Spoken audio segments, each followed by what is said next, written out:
கிழக்கு நியூஸ் நேயர்களுக்கு வணக்கம். நான் பத்ரி சேஷாத்ரி. அமெரிக்க அதிபர் டொனால்ட் ட்ரம்ப் ஒரு பெரிய செய்தியை அவருடைய ட்ரூத் சோஷியல் சமூக வலைத்தளத்தில் கொடுத்திருக்கிறார். இது வந்து என்டிடிவியில் வந்திருக்கிற செய்தி இது. அமெரிக்காவில் புதிய கச்சா எண்ணெய் சுத்திகரிப்பு நிலையம் உருவாகிறது அப்படின்னு சொல்லிட்டாரு.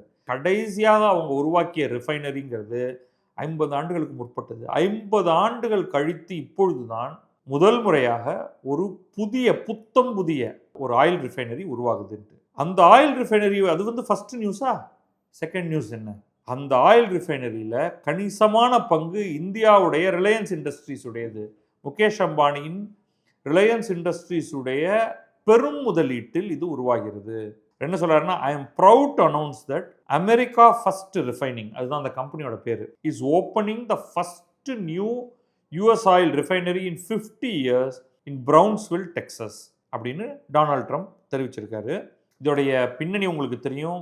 பெரும் போர் நடந்து கொண்டிருக்கிறது. ஈரானை இஸ்ரேலும் அமெரிக்காவும் சேர்ந்து தாக்கி கொண்டிருக்கிறார்கள். ஈரான் தன்னை சுற்றி இருக்கக்கூடிய எண்ணெய் வளங்கள் கொண்ட 6 வளைகுடா நாடுகளை தாக்கி கொண்டிருக்கிறது. இதன் காரணமாக அது மட்டும் இல்லாமல் ஹார்முஸ் நீரிணைப்பு, அதன் வழியாக செல்லக்கூடிய எண்ணெய் வளங்களையும் எரிவாயுவையும் தாங்கி செல்லக்கூடிய கப்பல்களை தடுத்து நிறுத்தி இருக்கிறதுங்கிறத விட அவர்களே கப்பல்களே அது பக்கம் போகாமல் இருக்கிறார்கள். சும்மா போய் அவன் விட்டு ஒரு ஏவுகணை விட்டான்னா அது வந்து அத்தனை பேரும் அதில் இருக்கிறவங்கெல்லாம் அங்கேயே காலி ஆகிடுவாங்க, ஜல சமாதி அடைஞ்சிருவாங்க. ஸோ இந்த நிலையில் வந்து உலகில் கச்சா எண்ணெயின் விலை கடுமையாக ஏறி இருக்கிறது. சுமார் $70 கச்சா எண்ணெய் ஒரு பீப்பாயின் விலை இருந்தது. படிப்படியாக உயர்ந்து 80, 90, 100, 110, கிட்டத்தட்ட 120க்கு போயிட்டு கொஞ்சம் குறைஞ்சி சுமார் 100லேருந்து 110ங்கிற ரேஞ்சில் இருக்குது. இப்போ நம்ம டெக்ஸஸுக்கு வருவோம். திரும்ப நம்ம வந்து ஈரானுக்கும் இந்த வீடியோலேயே போயிடுவோம். டெக்ஸஸ் ரிஃபைனரி இந்த உருவாக்க போகுது. இது வந்து ஜூன் 2024 அனௌன்ஸ் பண்ணியிருக்காங்க. அப்போ இதுக்கு வந்து எலிமெண்ட் ஃபியூவல்ஸ் அப்படின்னு பேர் இருந்திருக்கு. அதற்கு பிறகு சில கை மாற்றம் நடந்து இது முதல்ல இதில் வந்து ரிலையன்ஸ் இதை இன்வெஸ்ட் பண்ண மாதிரி தெரியல. அதற்கு பிறகு இது வந்து அமெரிக்கா ஃபர்ஸ்ட் ரிஃபைனிங்னு இதற்கு பெயர் மாற்றம் அடைஞ்சிருக்கு. இது கட்டி முடித்தவுடன் ஒரு நாளைக்கு 160,000, அதாவது 1,60,000 பீப்பாய் கச்சா எண்ணெயை சுத்திகரிப்பு செய்யும் அப்படின்னும், இது எதை எடுத்துன்னா ஷேல் ஆயில், ஷேல் கேஸ்ன்னு சொல்லுவோம். ஆனால் அது ஆயில் குழகுழன்னு தான் இருக்கும்.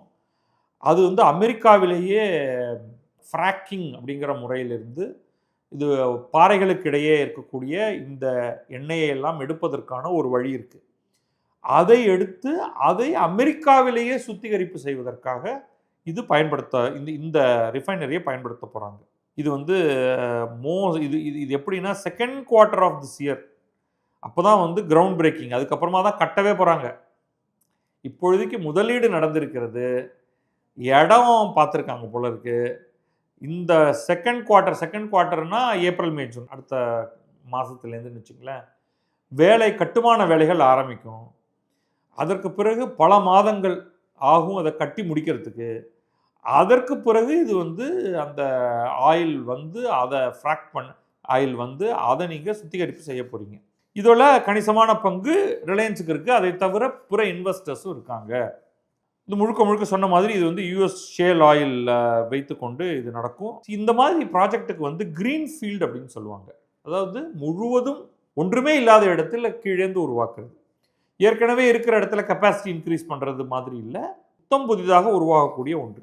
இதற்கு முன்னாடி 2000களில் ஒரு நிறுவனம் அரிசோனா கிளீன் ஃபியூவல்ஸ் அப்படிங்கிறது ஒரு புது ஃபெசிலிட்டி ஒன்று உருவாக்கி அங்கே வந்து மெக்சிகோவிலிருந்தும் கனடாவிலிருந்தும் கிடைக்கக்கூடிய கச்சா எண்ணெயை சுத்திகரிப்பு செய்யணும்னு ஆரம்பிச்சது.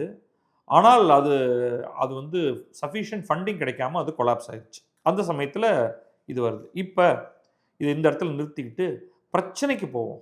சரி, இதனால் வந்து இது ஆரம்பிக்கிறதுக்கே 2 வருஷத்துக்கு மேலே ஆயிடலாம் அப்படின்னு வச்சுக்கோங்க.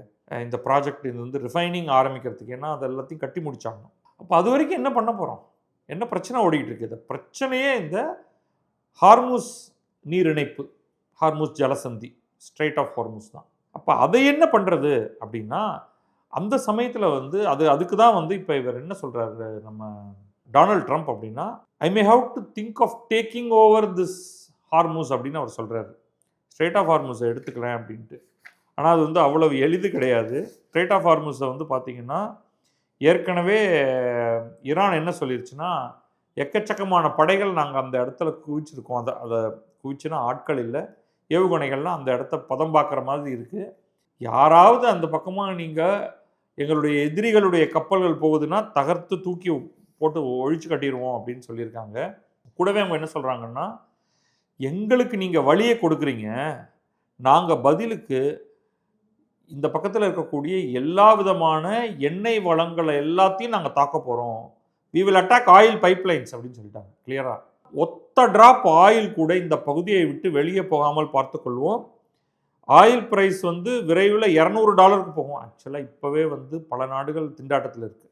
$200 போச்சுன்னா எந்த நாடாலையும் இதெல்லாம் வந்து தாங்கிக்கவே முடியாது. அமெரிக்காவிலிருந்து இந்தியாவிலிருந்து அனைத்து நாடுகளுமே மிகப்பெரிய பிரச்சனையில் இருக்கும். ஆயில் பிரைஸ் ஏற்கனவே நான் சொன்ன மாதிரி வந்து அட் $1.119 வரைக்கும் போயிடுச்சு. இப்போ கொஞ்சம் குறைஞ்சி $100 கொஞ்சம் கீழே வந்திருக்கு. ஸோ அது தவிர வேறு 2 பெரிய ப்ராப்ளம் வந்திருக்கு. ஒன்று வந்து Qatar energy, world's largest producer of liquefied natural gas, அவங்க கம்ப்ளீட்டாக நிறுத்திட்டாங்க. அதோடைய எதிரொலியை நீங்கள் இங்கே பார்க்குறீங்க. உணவகங்கள்லாம் மூட போகிறதாக சொல்லிட்டு இருக்காங்க. வீட்டு மக்கள் என்னத்தை செய்ய போகிறோம் அப்படின்னு சொல்லிட்டு இருக்காங்க. அதுதான் நான் வந்து இண்டக்ஷன் பயன்படுத்துங்க அப்படின்னு சொல்கிறேன். இன்னொரு பக்கம் வந்து சவுதி அராம்கோ, சவுதி அரேபியாவில் அங்கே வந்து 2 ட்ரோன் வந்தது அப்படிங்கிறதுனால அவங்களுடைய லார்ஜஸ்ட் ரிஃபைனரியை க்ளோஸ் பண்ணிட்டாங்க. ராஸ் தானூரா அப்படிங்கிற இடத்துல இருக்கக்கூடிய பிளான்ட்டில் அவங்க க்ளோஸ் பண்ணியிருக்காங்க. இது எல்லாத்தையும் நீங்கள் ஞாபகத்தில் வச்சுக்கோங்க. அப்படின்னா இன்றைக்கே தினமும் உற்பத்தி செய்ய வேண்டிய லிக்விஃபைடு நேச்சுரல் கேஸ் இன்றைக்கு உருவாக்கப்படுவதில்லை. அடுத்து ஒரு பெரிய ரிஃபைனரி சவுதி அரேபியா மூடி இருக்கு. இன்னும் என்னென்ன ஆகும் அப்படிங்கிற ஒரு விஷயம் நமக்கு தெரியல. இந்த சுச்சுவேஷனில் தான் இவர் வந்து அங்கே ஏற்கனவே எடுத்து வைத்திருக்கக்கூடிய எண்ணெயையும் எரிவாயுவையும் வெளியில் அனுப்ப முடியாமல் ஸ்ட்ரெய்ட் ஆஃப் ஹார்முஸ் மூடப்பட்டிருக்கு. இதுக்காக தான் அவர் வந்து இதை எடுத்துக்கிறேன் அப்படின்னு சொல்கிறாரு. இந்த ஆயில் கப்பல்கள்லாம் போக விடலைன்னா நாங்கள் ஈரானை இன்னும் 20 மடங்கு வலுவாக தாக்குவோம் அப்படின்னு இவர் சொல்கிறாரு. பட் அது எளிதல்ல. அவங்க என்னதான் அடி வாங்கினாலும் ஒரு ஏவுகணையை கப்பல் மீது விட்டாங்கன்னா, எண்ணெய் கப்பல் மீது விட்டாங்கன்னா நடக்கிறதே பெரிய விஷயம். ஸோ அடுத்த ஒரு 2-3 வாரங்கள் மிகவும் கடினமானது தான். இது அவ்வளவு ஈஸி இல்லை. அந்த இடத்த ஆக்குப்பை பண்ண முடியாது. முதல்ல வந்து அது சர்வதேச பகுதியும் கிடையாது. அது வந்து 2 நாடுகளுக்கு சொந்தமானது. நீங்கள் எதிர்த்தாப்புல ஈரான் ஒரு பக்கத்தில் இருக்குது, இன்னொரு பக்கம் ஓமான் இருக்குது. அதுக்கு நடுவில் வந்து சுமார் 33 கிலோமீட்டர் அகலம் இருக்கக்கூடிய இந்த கடல் பகுதி இருக்குது. படைகளெல்லாம் கொண்டு போய் அங்கே நிறுத்த முடியாது. அதோட மோசம் என்னென்னா, அந்த இடத்துல அடியில் போய் மைன்ஸ் கன்னி வெடிகளை போட்டுட்டாங்கன்னா ஈரான்லேருந்து உங்கள் கப்பல் தகர்க்கப்படலாம். நீங்கள் அதெல்லாத்தையும் ஞாபகம் வச்சுக்கணும். ஸோ இது எளிதே கிடையாது. அதனால் நான் வந்து இந்த யூஎஸ் நேவி நாங்கள் காப்பாற்றி கூட்டிகிட்டு போயிடுவோம் அப்படின்னு சொன்னாலும் யாரும் வர்றதுக்கு தயாராக இல்லை. இன்சூரன்ஸ் காஸ்ட் கண்ணாப்பினான்னு அதிகமாகிடுச்சு. ஸோ கப்பல்கள் எல்லாம் கொஞ்சம் பயத்துடனே தான் இருப்பாங்க. இதற்கு இடையில் வந்து பிரெஞ்சு பிரசிடென்ட் எமானுவேல் மேக்ரான் என்ன சொல்கிறாருன்னா, இந்த போரெல்லாம் ஒரு மாதிரியாக நின்றுச்சுன்னா கப்பல்கள் அந்த பக்கமாக போகிறதுக்கு, எண்ணெய் கப்பல்கள் அந்த பக்கமாக போகிறதுக்கு நாங்கள் வந்து அதுக்கான அந்த டிஃபென்சிவ் மிஷனுக்கு வேணால் நாங்கள் வரோம் அப்படின்னு அவர் சொல்லியிருக்காரு மேக்ரான். பட் அதுக்கெல்லாம் நிறையா நாள் இருக்குது. இந்த போர் இப்பொழுதுக்கு முடிவது மாதிரி தெரியல. வேறு சில பிரச்சனைகளும் இருக்குது அப்படிங்கிறத பார்க்கணும். நவம்பர் மாதம் ஒரு மிட் டேர்ம் எலெக்ஷன் வருது அமெரிக்காவில். இன்னும் சில மாதங்கள் இருக்குது அப்படின்னாலும் இப்போலேருந்தே அதற்கான ப்ரிப்பரேஷன்ஸ்லாம் ஆரம்பிச்சிருச்சு. அந்த நவம்பர் மாத தேர்தலுக்கு முன்னால் இந்த போரில் ஏதேனும் ஒரு முடிவு எட்டப்படவில்லை என்றால் மக்கள் ட்ரம்ப் சார்ந்திருக்கக்கூடிய ரிப்பப்ளிக்கன் கட்சியை மிக மிக கடுமையாக தோற்கடிப்பார்கள்.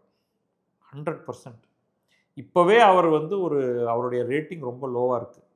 ஸோ இதையெல்லாம் மனசில் வச்சுக்கிட்டு அவர் என்ன பண்ண போகிறாரு அப்படிங்கிறத பார்க்கணும். இன்னொரு பக்கம் இந்த வளைகுடா நாடுகளில் 6 நாடுகள் இருக்குது. இந்த 6 நாடுகளில் 4 நாடுகள் மிக அதிகமாக தாக்கப்பட்டிருக்கு. சவுதி அரேபியாவுக்கு மிக குறைவான தாக்கம் தான். ஆனாலும் அவங்களுமே ஒரு கடுப்பில் தான் இருக்காங்க. பஹ்ரைன் மிக அதிகமாக தாக்கப்பட்டிருக்கு. யுனைடெட் அரப் எமிரேட்ஸ், ஐக்கிய அரபு அமீரகம், அவங்க மேலே தாக்குதல் நடந்திருக்கு. கத்தார் மேலே தாக்குதல் நடந்திருக்கு. குவைத் மேலே தாக்குதல் நடந்திருக்கு. குவைத்துங்கிறது தினூண்டு நாடு, அது மேலே தாக்குதல் நடந்திருக்கு. இதில் முதல்ல சொன்ன 3 இருக்கு இல்லையா, அந்த 3 வந்து ரொம்ப முக்கியமானது. ஸோ அவங்க தினசரி அவங்க மேல வந்து ஒரு 4 ராக்கெட்டையாவது விட்டுட்டு இருக்காங்க. ஓமான்ல 1, 2 இடத்துல அடிச்சாங்க. பட் ஓமான் தான் இவங்களுக்கு இருக்கிறதுலயே ஃப்ரெண்ட் ஈரானுக்கு. அதனால இப்ப அங்க கொஞ்சம் குறைச்சிருக்காங்க. ஸோ இந்த 6 நாடுகளுமே எப்ப மீண்டும் எண்ணெயை முழுமையாக உற்பத்தி செய்கிறதோ, அப்பதான் குளோபல் ப்ராப்ளம் அப்படிங்கிறது வந்து செட்டில் ஆகும். ஸோ அதுவரைக்கும் நமக்கு பிரச்சனை தான். எண்ணெய் கிடைத்தாலும் அமெரிக்காவிலேயே வேண்டிய அளவு எண்ணெய் கிடைத்தாலும் விலைங்கிறது மேலே ஏறிக்கிட்டே தான் இருக்கும். ஏன்னா அது இன்டர்நேஷனல் பிரைஸ். நீங்க அமெரிக்கால மட்டும் விலையை குறைச்சு விற்க முடியாது. ஸோ அங்க இன்றைக்கே அவங்க வந்து தினசரி விலையே அவர்கள் கடையில் போய் வாங்கக்கூடிய பெட்ரோல், டீசலின் விலை ஏறிக்கொண்டே இருக்கிறது தினசரி. ஏன்னா க்ரூட் ஆயில் ஏறின உடனே அவங்க வந்து பெட்ரோல் பங்க் விலையை ஏற்றிடுவாங்க. இப்போ நம்ம நாட்டில் என்ன பண்ணிட்டு இருக்கோம்னா, அதை ஒரு மாதிரி பேலன்ஸ் பண்ணி அது மேலே ஏறாமல் நம்ம வந்து ஒரே ரேட்டில் நம்ம அதை வச்சுட்டு இருக்கோம். ஸோ இது எல்லாத்தையும் ஞாபகம் வைக்கணும். அடுத்த ஒரு 2, 3 வாரம் குரூஷியல் வாரங்கள்.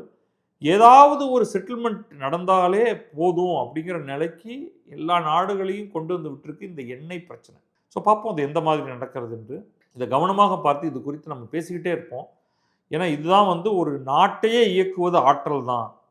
அந்த காரணத்தினால தான் நம்ம வந்து எண்ணெய் மீதான நம்முடைய டிபெண்டன்ஸை குறைக்கணும். ஏதோ விதங்களில் நம்ம குறைச்சிக்கிட்டே இருக்கணும் அப்படிங்கிறது என்னுடைய கருத்து. அதை நோக்கி நாம் விரைவில் நகர வேண்டும் அப்படிங்கிறது தான் என்னுடைய விருப்பம் கூட. பார்க்கலாம் என்ன நடக்கிறது என்று. வணக்கம், நான் பத்ரி சேஷாத்ரி. இது கிழக்கு நியூஸ்.